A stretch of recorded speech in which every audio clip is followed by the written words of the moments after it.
사랑합니다. 참 잘 오셨습니다. 인사합니다.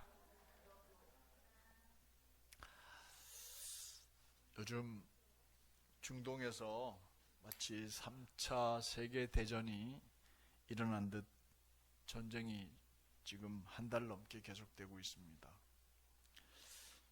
이스라엘과 미국 두 나라가 다시 말해서 자유진영에 속한 나라들이죠. 악의 축이라고 생각하는 나라와 세력들 가운데서 중추적인 역할을 하고 있는, 중심적인 역할을 하고 있는 이란을 집중적으로 공격하였고, 또 이스라엘은 악의 축 세력 중에 하나인 레바논에 있는 헤즈볼라라고 하는 무장 세력을 집중적으로 공격하였습니다. 많은 민간인들이 죽고 어린아이들이 죽고 다쳤습니다. 그러자 이란이 호르무즈라고 하는 이 해협으로 통과해야 하는 많은 상선들을 가로막았습니다. 그래서 유럽에 필요한 생필품을 공급하지 못하고 또 중동에서 생산되는 원유를 전 세계에 공급하지 못해서 요즘 기름값이 장난이 아닙니다. 저도 마침 양력으로 생일이 지나는 바람에 경로증이 나와서 전철을 공짜로 타고 다니고 있습니다. 그래서 어지간하면 차를 안 끌고 다니고 있습니다. 그러니 세계 경제가 휘청거리고 있습니다. 그 여파가 우리나라에까지 미쳐서 고육과 더불어 경제적인 어려움을 만들고 많은 자영업자들이 정말 실제적인 어려움을 겪고 있고 고통스러워하고 있습니다. 그만큼 우리의 주머니도 팍팍할 수밖에 없겠죠. 특히 이란 국민들은 지금 47년 동안 이 이슬람 가운데서도 강경한 이스라엘파가 있어요. 그러니까 굉장히 보수적인 이슬람이죠. 철저하게 그 코란이 가르치는 대로 살자 뭐 이렇게 해가지고 그런 어떤 종교가 정치를 지배하는, 다스리는 그 통치를 받으면서 이란 국민들은 자유를 잃어버리고 절망 가운데 살고 있습니다. 이번 전쟁을 통해서 더 그렇습니다. 계란 한 개를 살려면 도뭉치를 이만큼 들고 가야 됩니다. 화폐 가치가 땅에 떨어지고 이란 이슬람 혁명 수비대를 통해서 강압 정치를 당하고 감시를 당하면서 너무 고통스러움을 겪고 있는 그런 실정입니다. 그래서 그들에게는 소망이라는 게 없었습니다. 근데 놀라운 사실은 그 강력한 이슬람 통치 사회 안에서 복음이 1년 전, 아니 2년 전부터 퍼져나가기 시작했습니다. 그래서 거기서 교회가 살아나고 있습니다. 국민의 80%가 이슬람이 싫다 이렇게 얘기를 하고 있다고 해요. 그들은 50년의 이슬람 통치를 보면서 거기에는 소망이 없음을 깨닫고 예수와 복음을 받아들이면서 그 예수와 복음을 받아들이는 나라들이 잘 사는 모습, 번영하는 모습을 보면서 국민들이 뒤늦게 깨달은 거예요. 아, 이게 잘못됐구나. 이슬람은 어둠과 절망, 고통만 우리에게 안겨주지만 복음을 믿고 예수를 믿고 있는 자유진영과 번영과 그 안에는 평안이 있는 것을 보면서 이번 전쟁을 통해서 이스라엘 백성들이 깨닫기 시작한 겁니다. 지금 제가 보여드릴 이 뉴스는 CGN 뉴스입니다. 거기에서 1년 전 이란 교회 소식을 전해왔는데 최근 소식은 아닙니다만 우리 같이 한번 한 4분 정도 되는 뉴스인데 한번 같이 보도록 할까요? 예. 전쟁의 위협으로 가득한 중동에서 예수혁명이 일어나고 있습니다. 이란에서 전례 없는 수의 무슬림들이 이슬람을 버리고 예수님을 따르기로 선택하고 있습니다. 자세한 소식 알아봅니다. 이란인들이 이란 최고 지도자 아야톨라와 이슬람 신권 정치의 헛된 약속이 이끄는 나라에 지쳐가고 있습니다. 익명으로 진행한 여론조사에 따르면 이란 국민 80%가 민주정부를 원하는 것으로 밝혀졌으며 많은 사람들이 이슬람을 떠나고 있습니다. You have a country with one of the highest drug addiction rates in the world. You have a country where corruption runs rampant. You have a country where more than half the people live below the poverty line. And the people of Iran are looking at this and they're saying, wait a minute, if this is what Islam has brought us in the last 45 years, we're not interested. We want to know what the other options are. 순교자의 소리에 따르면 많은 이란인들이 예수 그리스도를 선택하고 있으며 최소 100만 명의 무슬림들이 이슬람을 떠나 기독교로 개종했습니다. 또 7만 5천 개의 모스크 가운데 5만 개가 문을 닫은 것으로 알려졌습니다. This is not something that is making the regime happy, and really in many ways they are seeking to solidify their power and to crush any kind of dissent. And they certainly see the growth of the church, they certainly see Christian evangelism as a form of dissent. We have heard multiple stories this year of a Bible study, a home church being raided. Everyone there is photographed, everyone there is questioned, but then the leader of the meeting is held onto. They are arrested, they are detained, they are put in prison. 이란인들 사이에서는 이슬람을 떠나는 것에 대해 정부보다 관대한 태도를 보인다고 합니다. They kind of have the attitude of, hey, if you found something that works for you, if it's Jesus or if it's atheism or if it's whatever, if it works for you, I know Islam doesn't work. So I'm happy you found something that works. Well, I think it's what's happening there is actually representative of what's happening in the Islamic world. 타이드 미니스트리의 돈 쉔크는 무슬림이 꿈과 환상을 경험하고 삶의 목적을 발견하고 하나님을 달리 이해하게 되는 과정에 관해 설명했습니다. We get responses from listeners who say, now I understand that God loves me. I always thought that God wanted to punish me. And I think there's an awakening, as I said, that's taking place across the Muslim world. 쉔크는 타이드 미니스트리의 라디오 방송이 아프가니스탄에서 좋은 반응을 얻고 있다고 전했습니다. 탈레반이 장악한 아프가니스탄 내에서 기독교 비밀 신자에게 정보를 얻는 것은 매우 위험한 일입니다. There's a lot of suspicion of, okay, if I'm going to meet with these people and share that I'm now a believer, are they really true believers? Or are they just trying to identify me? It's more than simply being ostracized or disowned by your family. It is actually the threat of death. So accepting new life in Christ means accepting the possibility of your life ending in this world. 기독교는 예멘에서도 확산하고 있습니다. 조슈아 프로젝트에 따르면 예멘의 기독교 성장률은 세계 평균의 거의 2배라고 합니다. 바로 이웃에 있는 사우디아라비아는 크리스천과 교회에 대해 좀 더 관대해진 것으로 보입니다. Not necessarily welcoming it with open arms, obviously, but just the understanding that it could happen, that there could be Christians here, and maybe that's not the worst thing in the world. That's such a change from what we would have seen 10 or 15 or 20 years ago. 하나님의 영이 움직이실 때 결국 이란뿐만 아니라 중동 전체를 변화시킬 것입니다.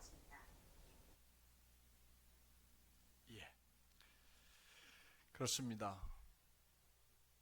악한 영이 지배하는 이슬람이 다스린 세계는 어둠으로 가득합니다. 왜냐하면 소망이 없기 때문에 그렇습니다. 그러나 예수 그리스도가 계시는 곳, 살아있는 곳은 항상 빛으로 가득한 줄로 믿습니다.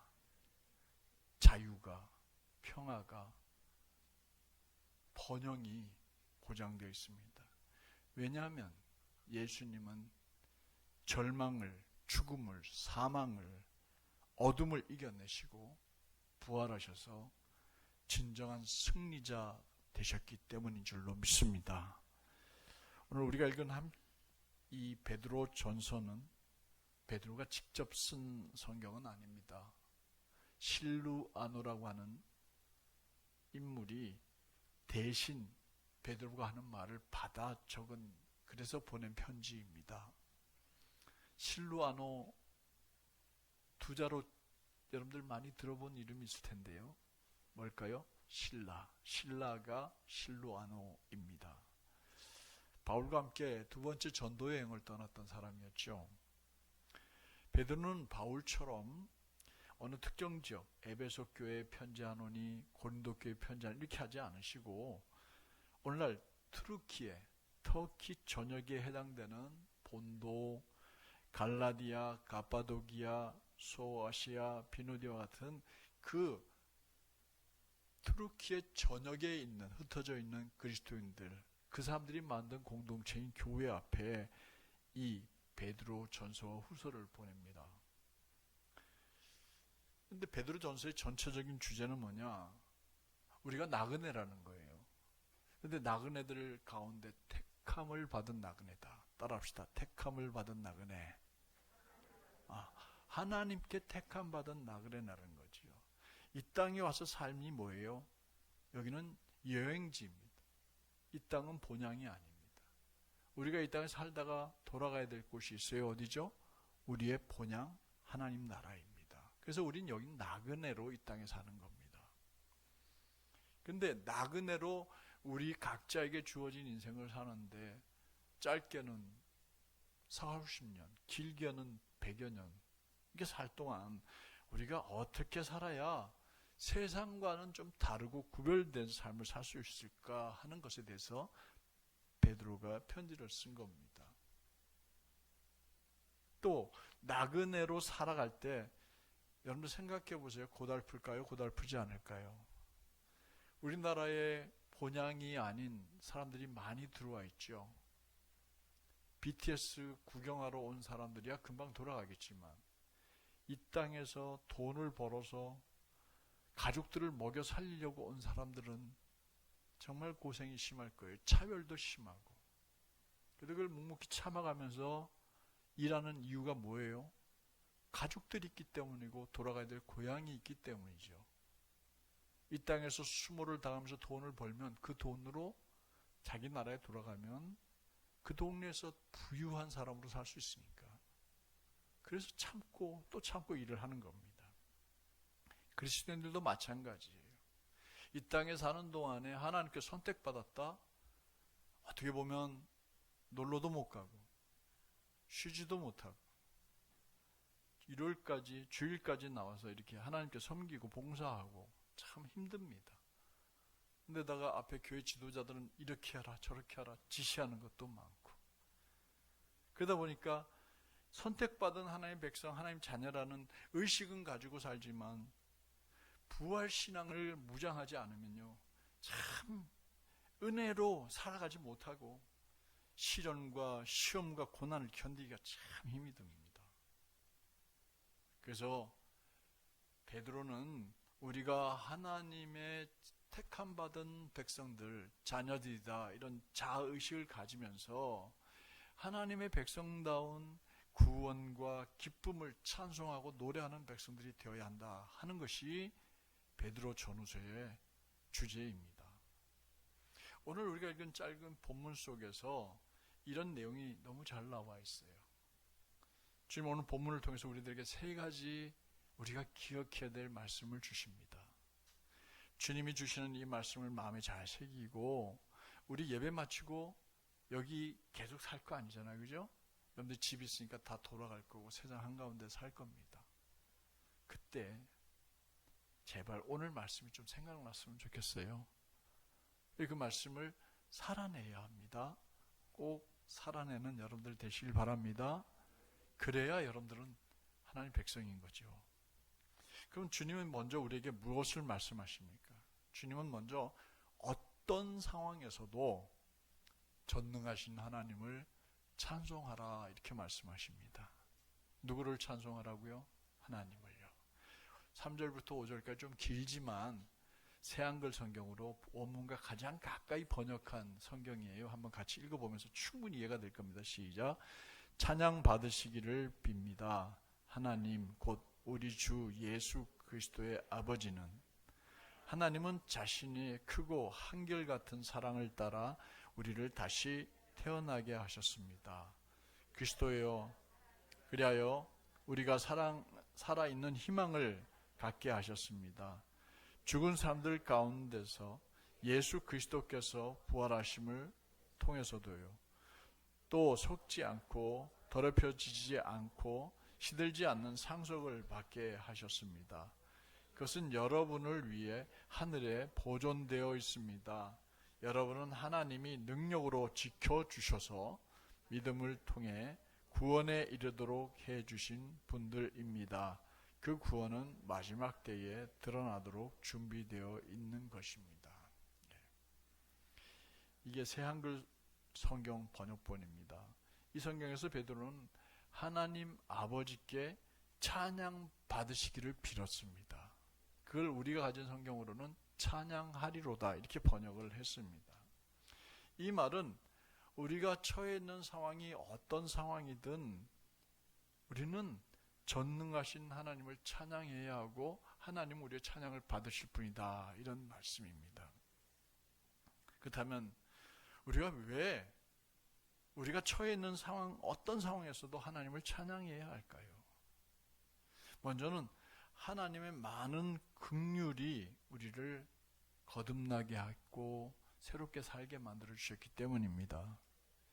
긍휼이라는 말을 헬라어로 이렇게 읽습니다. 한번 올려주실래요? 다 같이 읽어봅니다. 엘레오스, 엘레오스.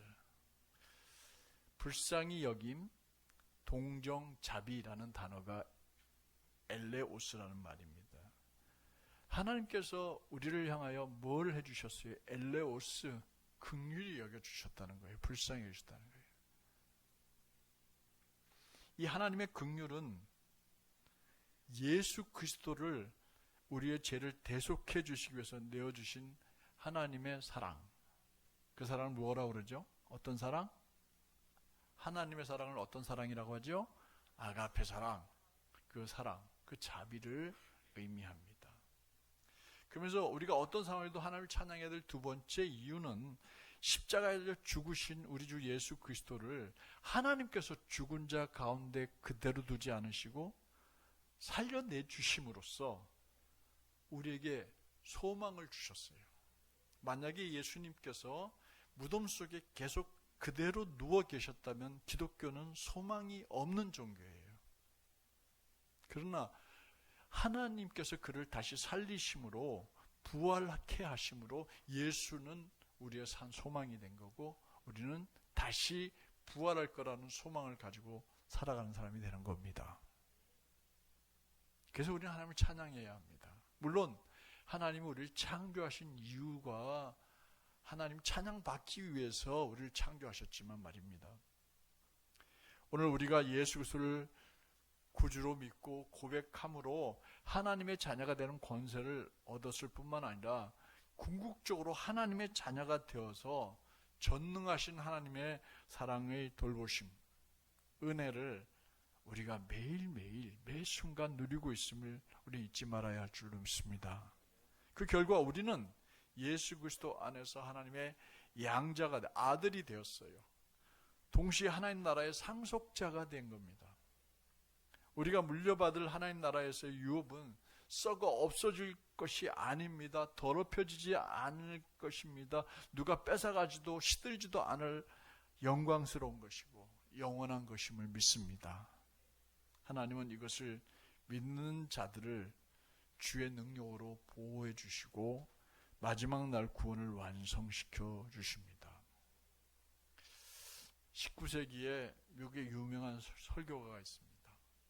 제가 신학교 때는 이분 설교를 읽고 흉내도 내고 이렇게 했었어요. 찰스 스펄전 목사님이신데 사진 한번 보시죠. 이분이십니다. 대단한 목사님이세요. 이 목사님이 어느 날 아침에 기도를 합니다. 기도를 하는데 갑자기 마음속에 성령님의 음성이 들려오는데 무조건 너는 성 밖에 있는 그 네가 자주 지나다니면서 보는 가난한 구두 수성공을 찾아가거라. 이런 마음의 감동을 받았어요. 목사님은 마음에 들린 음성을 따라 이름은 자기가 거래한 적이 없으니까 잘 모르는 그 수성공 집을 찾아갔습니다. 그곳에서 아주 나이 많은 늙은 수성공이 그냥 얼굴에 어둠으로 꽉 찬 절망하고 앉아서 낡은 신발을 고치고 있었습니다. 스펄전 목사님이 문을 두드리고 방문했는데 노인이 깜짝 놀랍니다. 누구시죠? 스펄전 목사님 말합니다. 하나님께서 오늘 새벽에 제게 당신을 도우라고 하셔서 제가 왔습니다. 하고는 자기 주머니에 있는 돈을 다 털어서 그 할아버지 손에 꼭 쥐어줬습니다. 그자 이 수성공 할아버지가 눈물을 철철철철 흘리면서 말합니다. 사실 그 구두 수성공 할아버지는 너무너무 장사도 안 되고 어려워서 월세를 내지 못한 채 그날 오후에 주인한테 거리로 쫓겨날 위기에 처해 있어서 그는 그날 아침에 하나님 앞에 나와서 이렇게 기도를 했다는 거예요. 하나님, 만약에 당신이 진짜 살아계신다면 자격 없는 저를 한 번만 불쌍히 여겨 주십시오. 거리로 쫓겨나지 않게 해주십시오. 좀 도와주세요 하고 정말 간절하게 기도를 했다는 겁니다. 이 구두수성공에게 전달한 스펄전 목사님의 돈은 금전이 아니라 자신의 비참한 상황을 외면하지 않으시는 하나님의 증거였던 것입니다. 할렐루야. 여러분도 이런 상황이 되시면 기도하세요. 사랑하는 성도 여러분, 우리는 이런 긍휼을 하나님과 사람들에게 입었던 경험들이 다 있습니다. 우리는 그것은 까맣게 잊어버린 채 소망을 잃고 절망 속에서 원망과 불평만 늘어놓고 살아갑니다. 우리가 입은 긍휼, 우리가 받은 사랑, 그 고마운 은혜를 제발 기억하시고 하나님을 찬양하며 감사하면서 여러분들 집에 돌아가셔서 살 때 그렇게 사시길 바랍니다. 주님은 본문을 통해서 두 번째로 우리들에게 고난 가운데서도 기뻐하라 라고 말씀하십니다. 따라합시다. 고난 가운데서 기뻐하자. 고난 가운데서도 기뻐하자. 6절과 7절을 한번 같이 읽어볼까요? 이러한 까닭에 여러분 기뻐 뜁니다.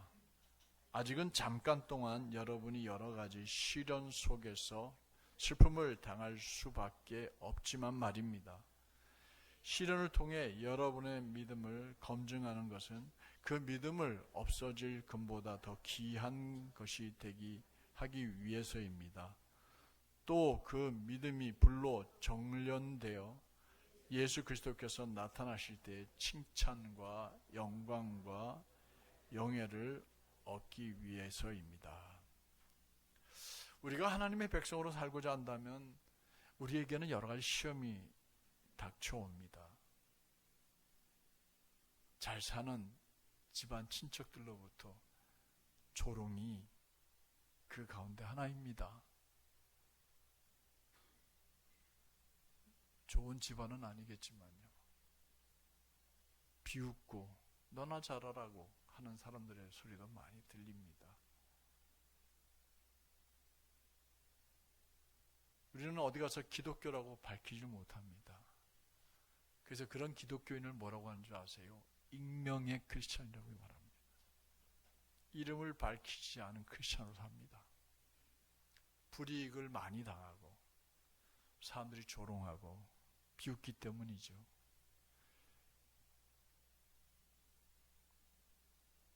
그러나 우리는 그리스도인으로 살아야 돼요. 로마 제국시대 그리스도인들을 향한 박해를 지금도 국가와 사회로부터 받고 있는 그리스도인들이 있어요. 이 아까 본 이슬람 나라에서요, 강경한 이슬람 나라에서는요, 예수 믿는다고 때리고 불태우고 하는 그런 영상들이 유튜브에 올라와 있어요. 진짜 실제로 그런 영상들이 있어요. 조작한 게 아니고요. 그렇지 않더라도 예수 복음을 위해 살고자 할 때 찾아오는 불시험과 고난이 있습니다. 불시험과 고난을 즐거워할 사람은 아무도 없습니다. 심각한 우리에게 근심을 끼치기도 합니다. 하지만 우리가 믿음으로 맞설 때 우리에게 다가온 불시험은 오래 가지 않게 됩니다. 하나님은 고난 가운데 있는 성도들에게 근심하지 말라 하고 말씀하시고 도리어 기뻐하라고 우리에게 말씀하십니다. 베드로전서 4장 12절 13절 한번 읽어보도록 할까요? 다시 읽어봅니다.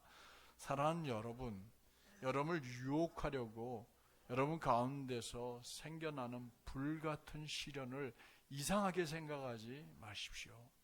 여러분에게 이상한 일이 일어나기는 한 것처럼요. 오히려 여러분이 그것으로 그리스도의 고난에 참여하는 셈이니 기뻐하십시오. 그리하여 그분의 영광이 나타날 때 기뻐 뛸 수 있도록 하십시오.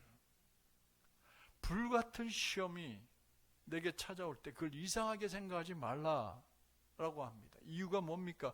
우리가 가진 믿음을 굳게 믿고 말이에요. 예수를 향한 믿음을 가지고 사는 사람은요, 이 시험을 반드시 이겨낼 겁니다. 이겨냅니다. 또한 이 시험은 우리의 믿음을 더 굳건하게 해주는, 연단시켜주는 도구일 뿐입니다. 뜨거운 불로 연단받게 되면 금광석이 정금으로 변화되듯이 우리의 믿음도 이런 시련과 어려움, 불같은 시험이 있을 때 우리 믿음이 더 진짜 믿음이 되는 거예요. 그래서 욥도 고난 중에 이렇게 노래한 적이 있어요. 우리 고백한 적이 있는데 욥기 23장 10절을 읽어볼까요? 여러분들 다 아는 성경 구절이죠. 시작. 그러나 내가 가는 길을 그가 아시나니 그가 나를 단련하신 후에는 내가 순금같이 되어 나오리라. 할렐루야. 어느 성경 공부 모임에서 한 여자 집사님이 우리가 조금 전에 읽었던 이 성경을 읽고 난 다음에 의문이 생겼어요. 궁금한 게 생겼어요. 이 단련하신 후에라고 할 때 이 단련이라는 게 뭐냐? 우리가 보통 단련하면 체력 단련 이걸 떠올리잖아요. 그죠? 이 단련이 뭘까 궁금해져서 동네에 마침 금 세공업자가 있어가지고 그 사람을 찾아갔답니다. 금을 단련한다는 게 뭘까? 그래서 세공업자에 가서 금을 정지하는 모습을 좀 봐도 되겠냐고 해서 보라고 보여줬어요. 세공업자는 여기저기 모은 금 있죠, 그죠? 예. 뭐 18K는 순금이 아니잖아요, 그죠? 거기 다른 것이 같이 섞여서 만들어진 금이잖아요. 24K가 순금입니까? 예. 그러면 이게 순금이 아닌 18K를 갖다가 금으로 만들려고 하면 어떻게 해서 녹여야 되겠죠, 그죠? 그래서 거기서 금을 축출해내야 됩니다.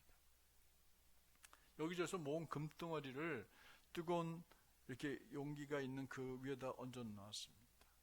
뜨거운 것을 이렇게 올려놓고 있었습니다. 그래서 여인이 집사님이 물었어요. 정말로 금이 깨끗해지려면 이렇게 뜨거운 불 속에 계속 놔둬야 합니까? 세공업자가 대답을 하죠. 그럼요. 그냥 뜨거울 정도가 아니라 이 불은요 100도가 아닙니다. 이게 그것도 불의 가장 중심부에 둬야 금 속에 섞여 있는 불순물들이 다 녹아서 옆으로 이렇게 둥둥 떠가지고 빠져나갑니다. 여기는 잠깐 생각했어요. 그래서 물었습니다. 그럼 금이 이렇게 불 속에 있는 동안 재련사님은 뭐 하고 계세요? 그냥 불 속에 계속 앞에 앉아 계시나요? 그랬더니 세공업자 어떻게 할까요? 여러분들 생각해 보세요. 그러면 금 얹어 놓고 어디 바람 피러 아니에요? 바람 쐬러 나갈까요? 뭐 아이스크림 먹으러 나갈까요? 그럼요. 곁에서 지켜봐야 돼요. 지켜봐야 돼요. 이게 온도가 너무 높아지거나 시간이 지나면 금이 손상된다는 거예요. 좋은 금이 안 나온다는 거예요. 그래서 잠시도 눈을 안 떼고 금이 녹고 막 그냥 그 불 속에서 연단받고 있는 동안에 계속 지켜보고 있다는 거예요. 이 말을 들은 여인이 순간 집사님이 순간 깨닫는 거죠. 아, 고난 중에도 하나님이 우리를 그냥 내버려 두신 게 아니라 가장 가까이서 지켜보고 계시는구나 하는 걸 깨달은 거죠. 감동을 받았습니다. 그래서 마지막으로 우리 집사님 물었어요. 그럼 금이 다 정제되었다는 것을 언제 알 수 있어요? 그랬더니 그 아주 쉬워요. 불 속에 있는 금 표면에 제 얼굴이 거울처럼 이렇게 비춰질 때가 있는데 그때가 바로 금이 정연이 끝난 때입니다. 이렇게 얘기를 하는데요. 가만히 이 말씀을 듣고 보니까 그래요.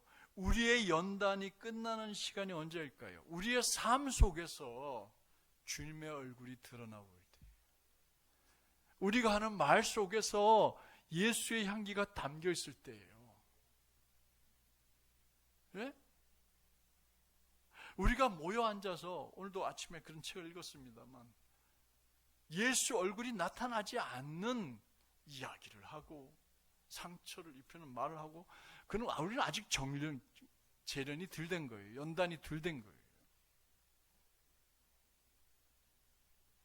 예수의 얼굴이 나타나야 합니다. 우리의 삶 속에서 예수의 미소가 드러나야 합니다. 제 자랑 같아 죄송하지만 며칠 전에 엘리베이터가 천천히 내려오더라고요.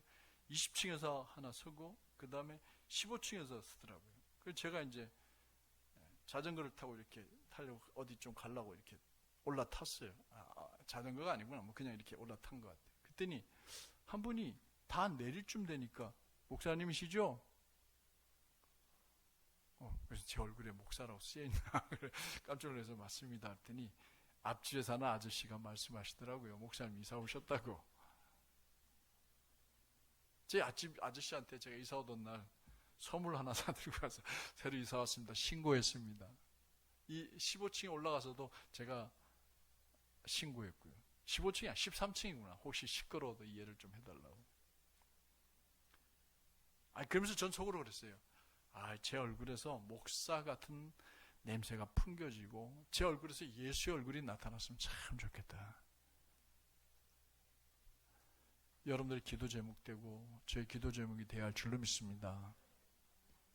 사랑하는 성도 여러분들, 우리가 불길, 고난의 불길 한가운데 있을 때도 주님은 멀리 계시는 게 아니에요. 이 금을 재련하는 그 재련사가 금을 지켜보고 있듯이 주님은 우리 옆에서 우리를 지켜보면서 그 시련을 견디고 있는 우리를 보고 계십니다. 불 같은 우리의 믿음까지 다 태워버리려고 하시는 게 아니고 우리 안에 있는 불순물들을 다 제거하기 위해서 우리를 지켜보고 계시고 시련 속에 넣어두시는 거예요. 불 속에 넣어두신 거예요. 망가뜨리려는 게 아니에요. 잘못된 걸 걷어내기 위해서입니다. 이 단련의 최종 단계는 우리의 인격과 우리의 성품 속에서 누구의 얼굴이 나타나야 돼요? 예수님의 얼굴, 하나님의 성품, 하나님의 형상이 투영될 때에 우리의 고난이 끝나고 그런 모습을 성화, 영화의 단계에 이르렀다. 요한에슬리는 그렇게 얘기를 했습니다. 산성도 여러분들, 고난을 잘 이겨내시기를 주님 축복합니다. 가난도 고난이고 불같은 시험입니다. 질병도 그렇고요. 관계가 틀어지는 것도 그렇습니다. 우리를 연단시킨 다음에 우리를 정금같이 나오게 하실 주님을 바라보면서 고난 중에도 하나님을 찬양하는 우리 샘손님께 가족들 되시길 축복합니다. 마지막으로 주님은 우리의 믿음이 구원을 이루게 해준다라고 우리에게 말씀하고 있습니다. 믿음을 저버리면 안 된다는 거죠. 그래서 믿음을 간직해야 된다는 거예요. 8절과 9절을 우리 같이 읽어보도록 할까요? 시작. 여러분은 뵙지는 못했지만 그리스도를 사랑합니다. 지금도 뵙지는 못하고 있지만 그분을 믿으며 기뻐 뜁니다. 말로 표현할 수 없는 영광스러운 기쁨으로 그렇게 하고 있습니다. 여러분의 믿음의 결과로 여러분은 영원의 구원을 받기 때문입니다. 할렐루야. 우리 가운데 누가 12사도들처럼 50여 명의 성도들처럼 예수님을 승천하는 모습을, 부활하신 모습을 직접 목격했습니까? 없습니다. 이 땅에도 아무도 없습니다. 다 하나님 나라로 갔습니다. 지난주에도 나누었지만 부활한 목격자들은 분명히 있었어요. 고린도전서 1장 4절부터 8절까지 말씀이에요. 한번 읽어보겠습니다. 그분이 무덤에 모셔졌다는 것과 3일째 날에 성경대로 일으킴 받아 살아나셨다는 것과 게바에게 나타나 보이셨고 다음으로는 12 제자에게 나타나 보이셨다는 것을 말입니다. 그런 다음으로 그리스도께서 500명이 넘는 형제 자매들에게 한꺼번에 나타나 보이셨습니다. 그들 가운데 대부분은 지금까지 살아남아 있습니다. 더러는 잠들기도 했지만요. 그런 다음에 야고보에게 나타나 보이셨고 그 다음으로는 모든 사도들에게 나타나 보이셨습니다. 그런데 맨 나중에 이른둥이나 다름없는 나에게도 나타나 보이셨습니다. 이른둥이가 무슨 말이에요? 이른둥이, 칠삭둥이? 뭐라 해야 돼? 팔싹둥이? 10달 채우고 나와야 되는데 다 못 채우고 나온 아이들, 미숙한 아이들, 뭐 이런 뜻이죠, 그죠? 예, 일찍 나왔다는 이른둥이란 말이에요. 근데 사도 바울은 자기를 누구라고 했냐면 자기가 이른둥이 같다는 거죠. 다른 사도들은 예수 그리스도를 따라다니면서 그분에게 충분히 보고 배우고 생활하면서 예수님 누군가를 너무 잘 아는데 자기가 가진 신앙은 그분들에 비하면 뭐예요? 이른둥이라는 거죠. 그런 나에게도 언제 나타나 보이셨어요? 다메섹 도상에서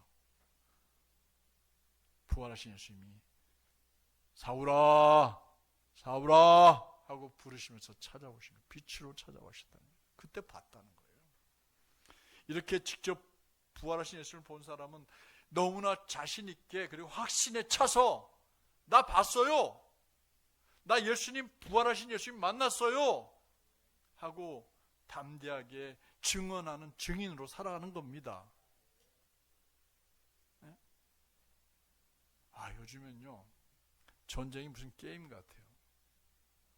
유튜브에 보니까요 비트 폭격기에서요 폭탄이 날아가서 그 이란에 있는 그 뭐 이런 기지들을 때리는데요, 게임하고 있는 거예요. 네모난 거에다가 뭐 이렇게 맞춰가지고 띠띠띠띠띠 소리가 나면 푸식 하고 나면 밑에 펑 터져가지고 폭탄이 날아가서 터져버리는 거예요. 무슨 게임인가, 무슨 전쟁이 뭐 저런가 싶어요. 옛날엔 전쟁 같으면 총 쏘고 칼로 치고 받고 막 그러면서 공중에서 비행기가 날아다니면서 막 이런 거, 그런 거 없어요.